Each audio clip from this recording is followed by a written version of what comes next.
Salam. Bugünkü okuyacak tekstimizin adı Yurdun Antropologik Gitkisi. Avtoru Sapar Iqlimov, okuyar Cennet Hanım. Sana bir yurdun ähli binaları berip durqa, iqtisadiyeti daşından seredende qadaly işleýän ýaly bolup görünse, serhetleri ıqtibarly gorulsa we adamlar her gün ýerden turup işlerine gidip ýörseler-de, şol yurdun aslynda bütünlei çöküp biljekdigini aýtsam, näme pikir ederdiň? Belki muny ulaldyp aýdýarsyň, ýa-da aşa garanky çaklamay edýärsiň diýip pikir ederdiň. Şeýle dälmi?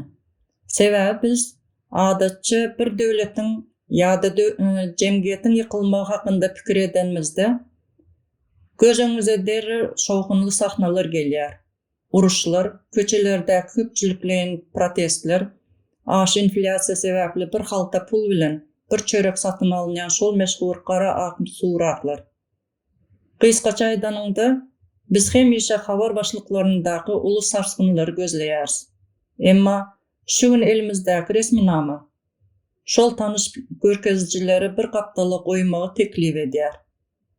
Ol bize rentgen enjamyny görüp bilmeýän, has sessiz, has çuň gatlaklarda bolup geçýän bir çökünlüge seretmäge çagyrýar.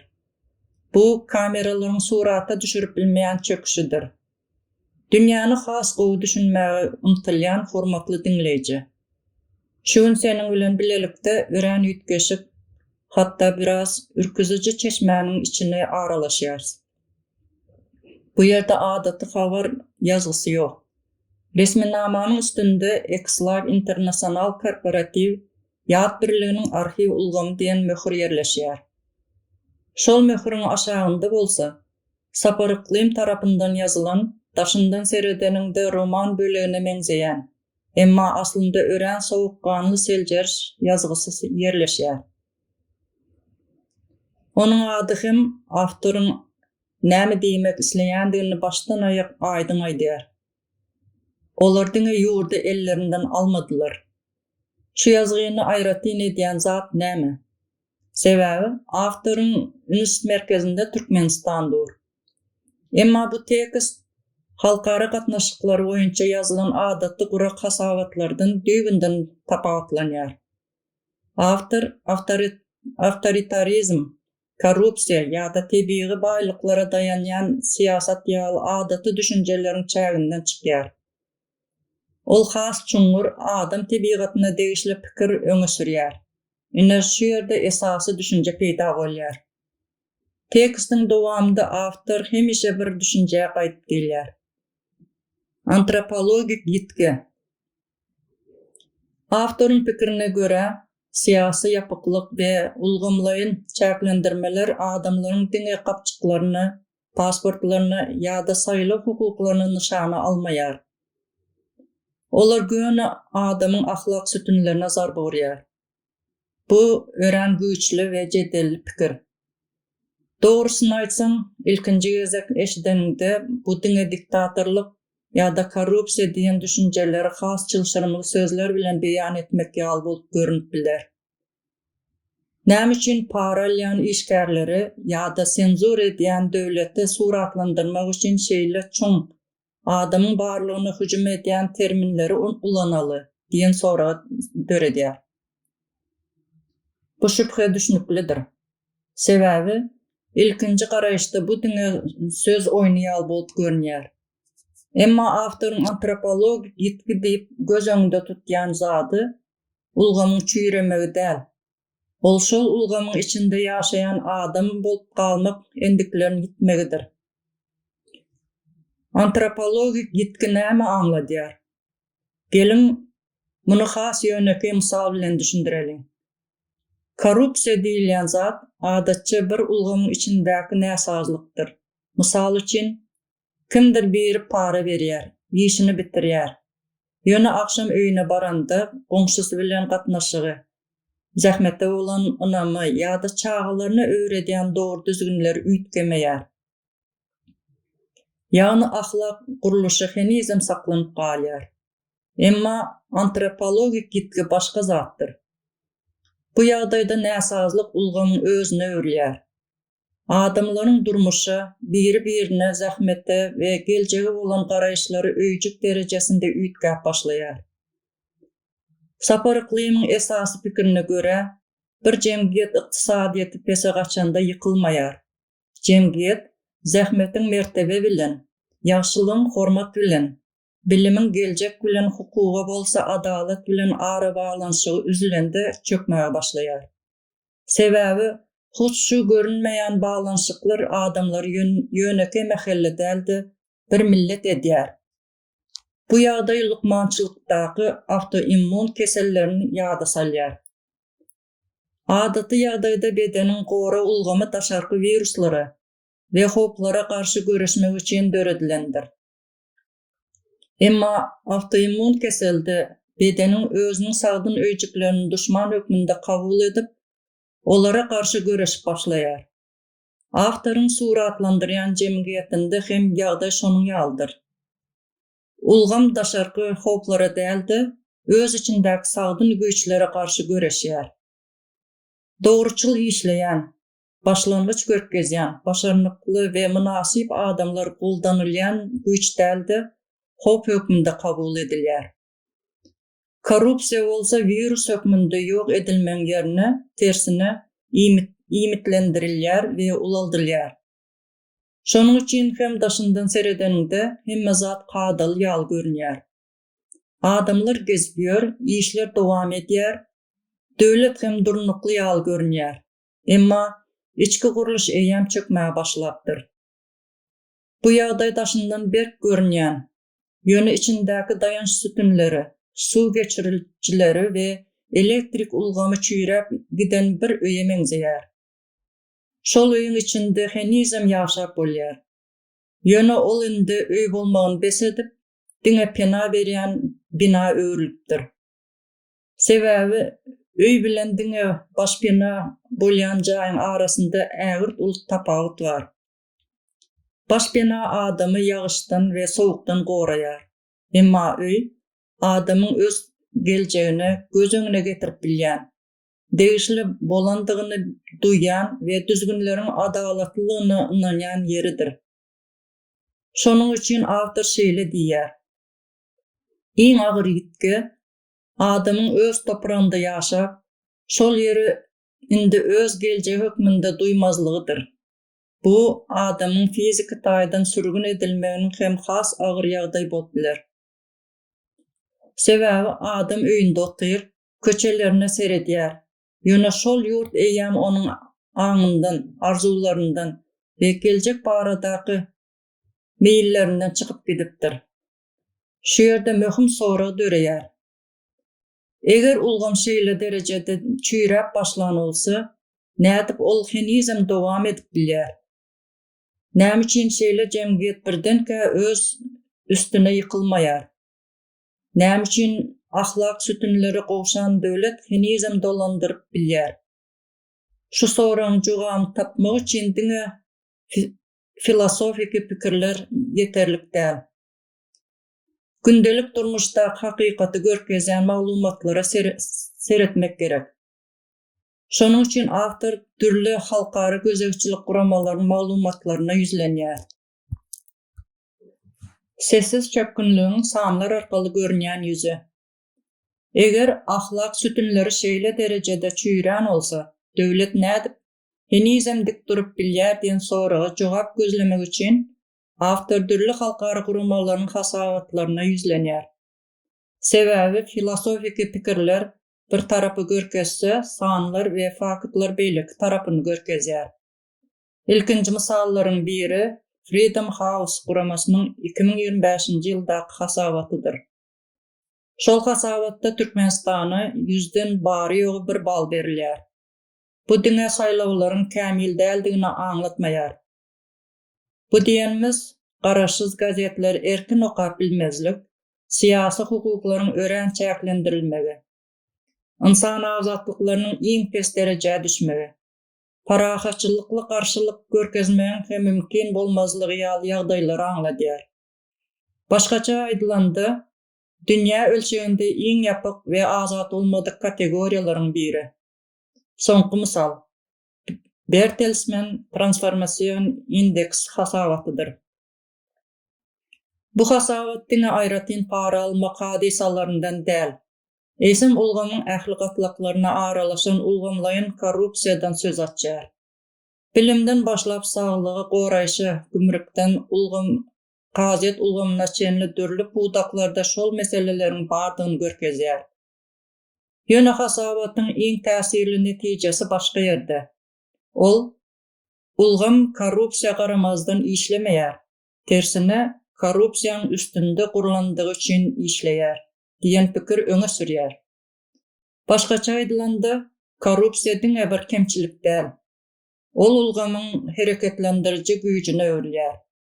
Eger kanunlar hemmeler üçin deň işlemese, güýç eýeleri öz hereketleri üçin hiç wagt jogapkärçilige çekilmese, onda korrupsiýa adaty jenaýat bolmagyny besedýär. Ol kadalaşýar. Hatda resmi däl dolandyryş usulyna öwrülýär. Şeýle ýagdaýda dogruçylyk we başarnyk däldi, başga ölçegler öňe çykýar. Bu ýerde has gyzykly we has gynandyrjy tarapy ýüze çykýar. Sebäbi mesele diňe ýurduň içindäki adamlaryň durmuşy bilen çäklenmeýär. Daşarda ýaşaýan adamlaryň hem durmuşy şol ulgamyň täsirinden dol azat bolup bilmeýär. Şol sebäpli awtor Human Rights Watch guramasynyň 2024-2025 ýyllardaky maglumatlaryny ünsü çekýär. Bu ýerde aýratyn ünsü çekýän mesele pasport meselesidir. Hasabatlara göre daşary ýurtlarda ýaşaýan käbir türkmen vatandaşlary pasportlaryny daşary ýurtlardaky konsulluklar arkaly täzeläp bilmeýärler. Bu bolsa diňe ýöneki resminama meselesi däl. Mysal üçin, daşary ýurtda okaýan ýa-da işleýän adam pasportynyň möhleti gutaranda konsulluga ýüz tutýar. Emma oňa pasportyny täzeläp bilmek üçin ýurda dolanmaly diýilýär. Şeýle ýagdaýda adam ören kyn saýlawyň öňünde galýar. Sebäbi dolanmasa, ýaşaýan ýurdunda resminamalарynda kynçylyklar ýüze çykyp biler. Dolananda bolsa, geljekki mümkinçilikleriniň näme boljagyny öňünden bilmek kyn. Şeýlelikde ýöneki bir resminama meselesi adamyň ähli durmuşyna täsir edip bilýär. Şonuň üçin awtor bu meseleni diňe administrativ kynçylyk hökmünde däl, eýsem has kyn manyda adam bilen döwletiň arasyndaky gatnaşygy görkezýän güýçli mehanizmleriň biri hökmünde düşündirýär. Pasport, ahlaky terslenme we ynamyň ýitirilmegi. Näme edersiň? Eger ýurduňa dolanmasaň, ýaşaýan ýurduňda kanuny ýagdaýyň ýitýär. Bank hasabyň ýapylýar. Ýaşaýyş jaýyny kärendesine alyp bilmersiň. Gysgaça aýdanynda sen kanunsuz ýagdaýdaky adama öwrülýärsiň. Bütün durmuşyň doňup galýar. Hawa, adamyň dünýäde ýaşamagy bolan hukugy ýönekeýje bir resminamanyň uzaldylmagy bilen ýok edilip bilinýär. Şeýdip, fizika serhetleri daşary ýurtdaky adamyň bokurdagyna ýapyşýar. Raport pasport meselesi ýazyjynyň öňe sürýän antropologik ýetki tezisini goldaýan iň güýçli döwlet gurallarynyň biridir. Sebäbi bu ýerde maksat howpsuzlyk däl. Maksat vatandaşa şeýle habar bermekdir. Meniň ruhsatym bolmasa, sen dünýäde hatda dem hem alyp bilmersiň. Bu bolsa adamy döwlete dolyk garaşly we dol boyun eýän tabyn adamy öwürýän mehanizmdir. Ahlaky terslenme, moral inversiýon. Şeýle ulgam adamlaryň gymmatlyk düşünjelerini näle ýetkedýär? Eger başarnyk we zähmet hiç zat çözmeýän bolsa, onda zähmetiň gymmaty näme bolýar? Ýazyjy bu ýerde möhüm bir düşünjäni ulanýar. Ahlaky terslenme. Sagdyn jemgyýetde adamlar kime hormat goýarlar? Elbetde, işini gowy ýerine ýetirýän adama. Meselem, hasahanada iň köp hasany bejerýän, iň tejribeli lukmana hormat goýulýar. Şeýle adamyň ýolbaşçy bolmagyna garaşylýar. Çünkü sağdın cemgiyette hormatın ve sıylan esas valyutası başarmıktır. Yani uqyptır. Emma renta ve şahsı ve padarlığı esaslanyan ulgamlarda bu valyuta ütgeyer. Artık hastahanada sıylalanyan adam ustad, hirurg del. Sıylalanyan adam yollaşçısını soğrasız boyun egen, seriştelerin talınmağına gözümeyen adam bolyer. Profesyonal başarını pes, emma ulgama ve palı olan adam yukarlanyer. Eger hakikattanım usat, lukman, adalet ve başarınlık prinsiplerine uğramağı inançsa, ulgam onu hop hükmünde görüp taşlaştırıyar. Şeylelikte kımmatlıkların baskancağı tersine örüyer. Doğruluk, başarınlık ve öndürücülük indi artık mertebe değil. Käwagt olar adamın öňünde päsgelçilik, hatta akmaklyk hökmünde görülýär. Şeýdip, doğruçul bolup ýaşamak gün saýyn kynlaşýar. Zähmetiň manysy hem ütgeýär. Ýazyjynyň pikiriçe, şeýle kurşawda zähmet dünýäni gowulaşdyrmak ýa-da özüniň kençiliklerini amalaşdyrmak üçin edilýän iş bolmagyny besetýär. Ol diňe ýokary yaranmak we diri galmak üçin ýerine ýetirilýän bir görkezme öwrülýär.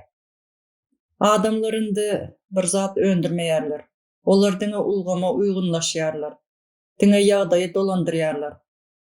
Adam köp ýyllap diňe göze ilmezlige we diri galmagy energiýasyny sarf etse, onuň içindäki döredijilik, ösüş we täzelik döretmek islegi kemkemden ölýär. Anam, cemgiyetin görünmeyen sütünüdür. Yazıcı anamı cemgiyetin görünmeyen infrastrukturası deyip adlandırıyor. Bilim, lukmançılık, goňşuçylyk, gatnaşyklar anamsız işläp bilmez. Emma doğru sözlemek hoplu bolan yerlerde, diňe döwlete bolan anam däl, adamlaryň biri birine bolan anamy hem gitýär. Adamlar az gepleşýärler, az inanýarlar. Şeýle ýagdaýda seresaplılık cemgiyet emele gelýär. Adamlar biri-birinden gorkup başlaýarlar. Awtoritar ulgamlaryň iň uly üstünliklerinden biri hem şu. Adamlar döwlete inanmaýandyklaryny bilýärler. Emma hakyky betbaçylyk olaryň biri-birine inamyny ýitende başlanýar. Kim habarçy, kim seni ýazyp alar, kim seni üstünden habar berer. Muny hiç kim bilmeýär. Şeýle ýagdaýda iň rasional çözgüt ýekelenmek, sesiňizi çykarman ýaşamak, özüňi gorumak bolýar. Ýagşylyk hem gizlin işe öwrülýär. Ýazyjynyň beýan edýän ýagdaýy hasda täsirli. Meselem, döwlet tarapyndan ezilen ýa-da işden kovulan goňşyň bar. Adaty ýagdaýda insanperwerlik sana oňa kömek etmegi buýurýar. Emma şeýle cemgiyetlerde ýaşylyk gitmeýär. Diňe yer astyna düşýär. Sebäbi, açyk kömek etmek ulgam tarapyndan cezalandyrylýan adamy goldamak hökmünde kabul edip bilýär. Adamlar öz-özlerine meni görüp goýmazmykalar? Goýmazlarmyka? Başym derde düşmezmike? Birisi habar bermezmike? Diýip pikir edip başlaýarlar. Netijede ýagşylyk hem gizlin, pışırdy bilen edilýän hereketlere öwrülýär. Adamkärçiligiň özü tövekkelçilige öwrülýär. Diri galmak esasy kanuny öwrülýär. Şeýle ulgamlarda iň ýokary gymmatlyk hakykat ýa-da adalet däl. Iň ýokary gymmatlyk diri galmakdyr. Her kimiň beýleki adamy hop hökmünde görýän tokaýynda pida etmek, baýlaryň we erkin adamlaryň kaşanlygyny öwrülýär. Taşardan seredýänler beýle jemgyýetde sowuk, biperwa ýa-da rehimsiz hasaplap bilerler. Emma ýazyjynyň pikiriçe bu halkyň häsiýeti däl. Bu gorky we garaşlylyk ulgamy tarapyndan adamyň tebigatyna giydirilen däl köýnegidir. Nesilleriň ýagdaýynda galyan ýitge geljegiň mina meýdanyna öwrülmegi. Şu wagtda çenli gürrüň ulular, olaryň gündelik durmuşy we jemgyýetdäki gatnaşyklar hakynda boldy. Emma has agyr soru öňe çykýar. Bu ýagdaý çagalaryň geljegine nähil täsir edýär. Sebäbi her bir ulgam diňe häzirki nesilde eýsem entek dünýä inmedik nesiller hem şekillendirýär. Ýazyjynyň pikirine görä, antropologik gitgeniň iň çoň we dikeldilmegi iň kyn tarapy onuň nesilden nesle geçmegidir. Sebäbi döwülen köprüleri täzeden gurup bolýar. Ýykylan binalary täzeden galdyryp bolýar. Ýitirilen ykdysadyýety hem belli bir wagtdan soň dikeltmek bolýar. Emma bir neslin pikirlenişi, ruhuny sora bermek ukybyny we döredijilik höwesini maýyp eden bolsaň, onuň bahasyny jemgyýet onlarça ýyllar töler. Adam maýasynyň görkezjileri näme diýär? Hawa, elimizde Dünýä Bankasynyň 2026-njy ýyldaky adam maýasy indeksi HGI+ barada maglumatlar bar. İlkinji nowatda bu indeksin nämäni ölçeýändigini düşündirelim. HGI häzirki wagtda dünýä inýän çağanyň 18 ýaşyna ýeteninde bilim we saglyk taýdan öz mümkinçiliklerini näçerek bölegine ýetip biljekdigini ölçeýär. Bilim ýyllary, çağalaryň ölüm derejesi, yeterliksiz iýmitlenme ýaly görkezjiler birleşdirilip giňgerimli bir indeks töredilýär. Bu hasawatda Türkmenistan 325 mümkin baldan barýo 174 bal alýar. Bu görkeziji aslynda Sewitdäki beýleki ýurtlaryň köpüsinden epesli iýize galýandygyny görkezýär. Hakykatdan hem şeýle. Hasawatdaky iň möhüm jümläni sözme-söz diýen ýaly beýan etmek isleýär. Eger ýokary görkezjili ýurtlar bilen aradaky tapawut ýapylmasa, häzirki döwürde dogulýan çağalaryň geljekdäki mümkin bolan girdejileri 83 göterin derejede kemeler. Bu ören uly görkeziji 83 göterim. Bu diňe ykdysady statistika däl. Bu häzirki wagtda dünýä inýän her bir çağanyň mümkinçiliginiň 83 göterinin durmuş ýoluna başlamazdan nädogry ulgamyň içinde ýitirilmegi diýmekdir. Olaryň zehinleriniň, ukyplarynyň döredijilik we telekeçilik mümkinçilikleriniň 83 göterinin isripsiz ýitirilmegi bilen deňdir. Dogrudanam şeýle.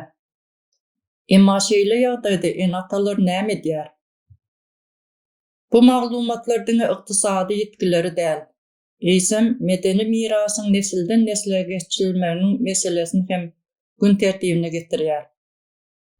Başgaça aýdanynda adamlar çağalaryny öz jemgyýetleriniň şertlerinden goramak üçin nähil strategiýalar ulanýarlar diýen möhüm soragy döredýär. Sessiz çöküş, görünmeýän sütünleriň ýykylmagy. Şeýlelikde sapar iklimiň tekstini, arhiw belliklerini we halkary hasawatlary bir ýere jemlänmizde. Olaryň bizi getirýän esasy netijesi şudur. Bir ýurduň başyna gelip biljek iň uly betbaşçylyk onuň basylyp alınmagy ýa-da ykdysady çökgünligi däl. Iň uly betbaşçylyk adamyň fizik taýdan öz ýurdunda galyp, emma ruhy taýdan şol ýurtdan çykyp gitmegidir. Adam henizm şol köçelerde gezýär, şol bazarlardan söwda edýär, şol iş ýerlerine gidýär. Emma onuň umytlary, arzulary we geljek barada taslamalary indi şol ýurt bilen baglanşmaýar. Şol pursatda adam göçmedik bolsa-da, onuň geljegi göçüp gidýär. Sessiz çöküş näil bolýar? Köplençe adamlar döwletleriň çöküşini uruşlar, gozgalanlar ýa-da ykdysady betbaşçylyklar bilen baglanşdyrýarlar. Emma käbir çöküşler gaty sessiz bolýar. Hiç hil partlama ýok, tanklar ýok. Binalar henizem yerinde. Adamlar her gün işe gidýärler. Dükanlar açyk. Pul dolanşygy dowam edýär. Daşyndan seredeninde hemme zat kadaly ýal görünýär. Ýöne içerde görünmeýän sütünler kim-kimden çüýräp başlar. Cemgiyeti saklap duran görünmeyen maya. Yurdun hakiki güýji diňe ykdysadiýetden ýa-da harby güýçden ibarat däl. Onu saklap duran görünmeyen maya hem bar. Şolaryň arasynda adamlaryň biri-birine bolan ynamy, başarnyga we halal zähmete bolan hormat, adalatyň işlejekdigine bolan ynam, geljege bolan umyt, umumy ahlak ölçegleri, vatandaşlaryň öz ýurduny degişli bolmak duýgusy, şolar jemgyýeti diňe adamlaryň ýygyndysy bolmakdan çykaryp, onu millete öwürýär.